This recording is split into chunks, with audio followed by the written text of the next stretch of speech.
Kia ora, I'm David Chaston with 90 at 9, brought to you by interest.co.nz. This week, everything you need to know in 90 seconds at 9 o'clock, with generally positive economic news that is apparently gaining momentum. In the US, economic activity rebounded better than expected in the first quarter of 2021, up 6.4% on an annualised basis. It built as the quarter progressed, so the expectation is that the second quarter is off to a flying start, and activity is probably back at pre-pandemic levels now. This rebound from the 2020 recession is very much faster than for the GFC.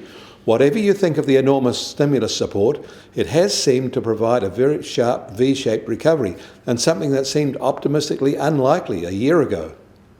American spending on services is rebounding, but it is not growing as rapidly as spending on goods, which was very sharply higher. And PCE prices were up at a 3.5% rate in the quarter. Given that personal consumption expenditure prices are the Fed's preferred measure of inflation, and the Fed said yesterday that it will let inflation run hotter than previously tolerated, this bolsters the view that a period of financial repression may be ahead, inflating away the QE debt. US initial jobless claims were marginally lower last week at 575,000, with now 3.8 million people on these benefits. In Canada, wages are still growing at a fast clip, up 9% in a year in February, even as payroll employment rose. Higher paid jobs were filled at a faster rate than lower paid ones.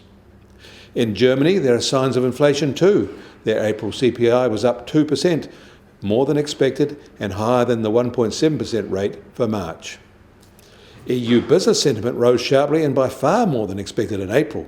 In fact, it reached an all-time high. The US Treasury 10-year yield starts today at 1.65%, up 3 basis points overnight on the brighter economic prospects and higher inflation expectations. And the price of gold starts today at $1,768 an ounce. That's down $12 since this time yesterday. And oil prices are up 50 cents at just on $64.50 in the US, while the Brent benchmark is just over $67.50 a barrel. And the Kiwi dollar opens today at 72.3 US cents, a little change since this time yesterday. But it did reach much higher in between.